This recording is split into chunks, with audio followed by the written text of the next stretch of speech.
Hello friends, welcome to our channel.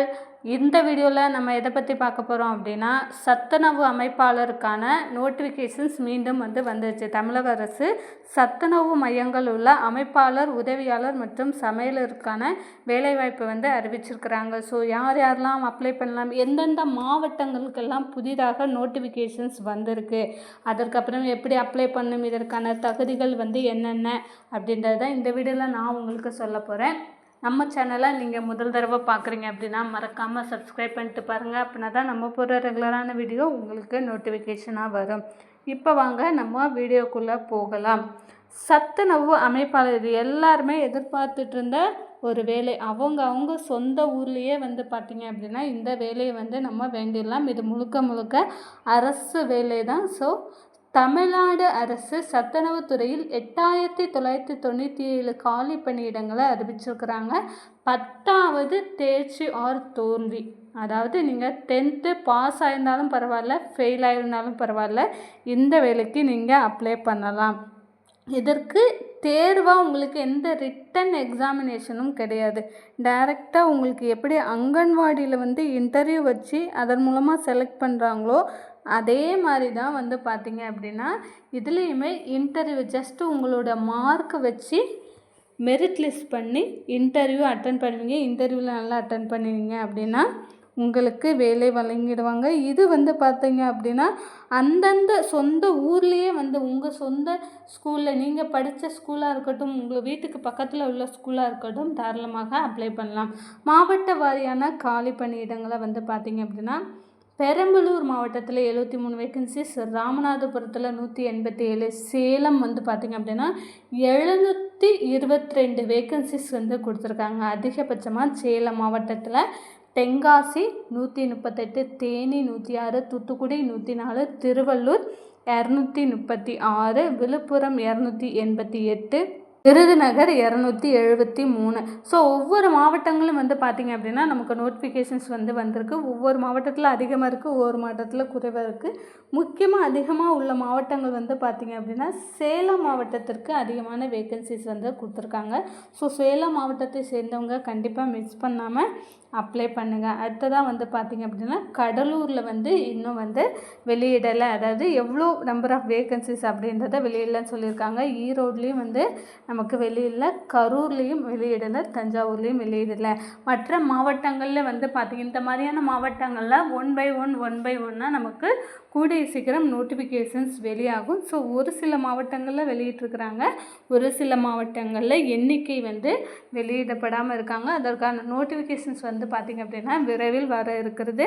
So யாராக இருந்தாலும் நான் சொன்ன இந்த மாவட்டத்தை சேர்ந்தவங்க கண்டிப்பாக விண்ணப்பிக்கலாம். ஸோ இதற்கு அப்புறம் பார்த்திங்க அப்படின்னா இன்னும் 1 or 2 monthஸில் மற்ற மாவட்டங்களுக்கும் வந்துடும். ஸோ எப்படி அப்ளை பண்ணலாம், என்னென்ன கல்வி தகுதி தேவை, வயது வரம்பு பொறுத்தளவில் இந்த வேலைக்கு பெண்கள் மட்டும்தான் அப்ளை பண்ண முடியும். ஸோ முழுக்க நீங்கள் பெண்ணாக இருக்க பட்சத்தில் கண்டிப்பாக அப்ளை பண்ணலாம். பொது பிரிவினர், எஸ்சி பிரிவினர் குறைந்தபட்சம் 21 வயசு. ஸோ குறைஞ்சது உங்களுக்கு 21 வயசு கம்ப்ளீட் ஆகிருக்கு, ஹவுஸ் ஒய்ஃபாக இருக்கீங்க, ஒர்க்கிங் உமனாக இருக்கிறீங்க, யாராக இருந்தாலும் தாராளமாக உங்கள் சொந்த கிராமத்துலேயே நீங்கள் விண்ணப்பிக்கலாம். எஸ்டியாக இருந்தீங்க அப்படின்னா உங்களுக்கு 18 வயசுலேருந்தே நீங்கள் விண்ணப்பிக்கலாம். அதாவது 12th முடிச்சுட்டு வீட்டில் இருக்கிறவங்க கூட தாராளமாக 18 வயசு கம்ப்ளீட் ஆகிட்டுனா நீங்கள் விண்ணப்பிக்கலாம். கணவனை இழந்தவர்கள், கைவிடப்பட்டவர்கள் 20 முதல் 40 வயது வரை விண்ணப்பிக்கலாம் அப்படின்னு சொல்லியிருக்காங்க. ஸோ கணவனால் கைவிடப்பட்டவர் 2 பேருமே 20 வயசுக்கு மேலே நீங்கள் விண்ணப்பிக்கலாம். சமையல் உதவியாளர் பணிக்கு 10ஆம் வகுப்பு தேர்ச்சி ஆதல் 8th பாஸ் பண்ணியிருக்கு. இப்போலாம் பார்த்திங்க அப்படின்னா யாருமே 8வது படித்து அந்த மாதிரிலாம் கிடையாது. எல்லாருமே 10th டிகிரி, 1 டிகிரி, 2 டிகிரி அந்த மாதிரி தான் படிச்சிருக்கிறாங்க. ஸோ யாராக இருந்தாலும் தாராளமாக நீங்கள் விண்ணப்பிக்கலாம். அதாவது இந்த குவாலிஃபிகேஷனை பொறுத்தளவில் உங்களுக்கு 10வது அப்படின்னு சொல்லியிருக்காங்க. ஸோ நீங்கள் 10வது தான் படிச்சிருக்கணும் அப்படின்றது கிடையாது.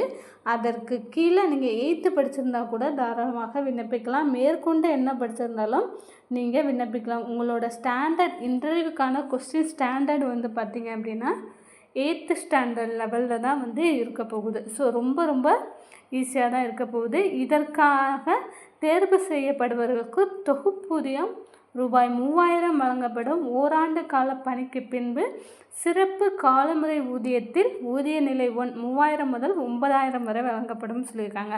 ஸோ ஃபஸ்ட்டு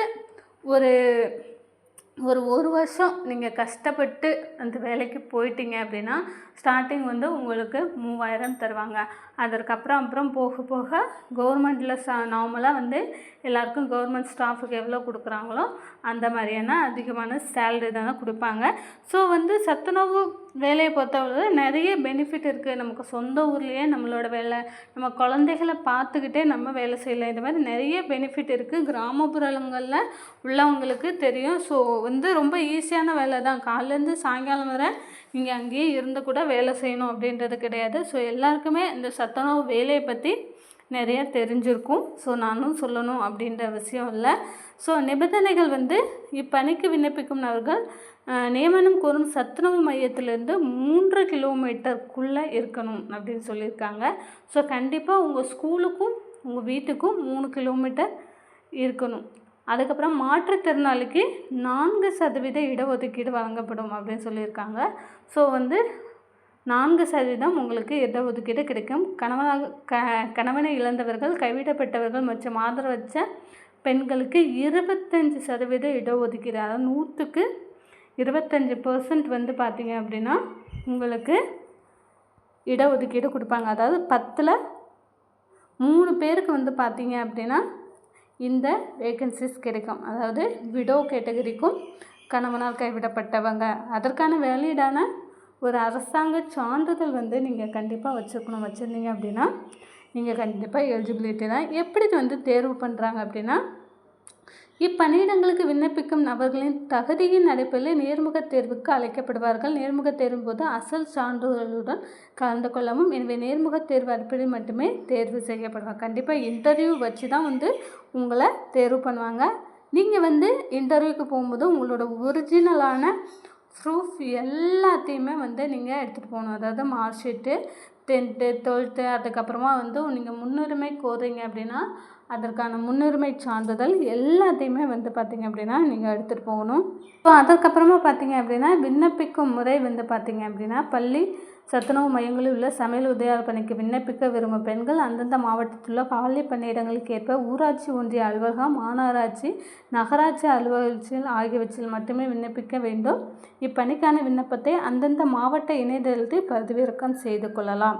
அதாவது உங்களுடைய வேக்கன்சிஸ் தெரிஞ்சு கொள்ளணும் அப்படின்னா நீங்கள் எந்த வேக்கன்சியாக சேர்ந்தவங்களோ அந்த வேக்கன்சியை போட்டு government.in அப்படின்னு போட்டிருந்தா உங்களோட மாவட்டத்தில் நோட்டிஃபிகேஷன்ஸ் வந்திருக்கா அப்படின்றத செக் பண்ணி பாருங்கள். கூடிய சீக்கிரம் வராத மாவட்டங்களுக்கு வந்து பார்த்திங்க அப்படின்னா விரைவில் வந்து வர இருக்குது. பிஃபோர் எலெக்ஷனே வந்து நமக்கு சத்துணவு அமைப்பாளர் உதவியாளருக்கான காலி பணியிடங்கள் வந்து நிரப்பப்படும் அப்படின்றது வந்து அவங்க சொல்லியிருக்காங்க. ஸோ உங்களுக்கு இதில் ஏதாவது டவுட் இருந்தால் கண்டிப்பாக வந்து கமெண்ட் செக்ஷனில் கமெண்ட் பண்ணுங்கள்.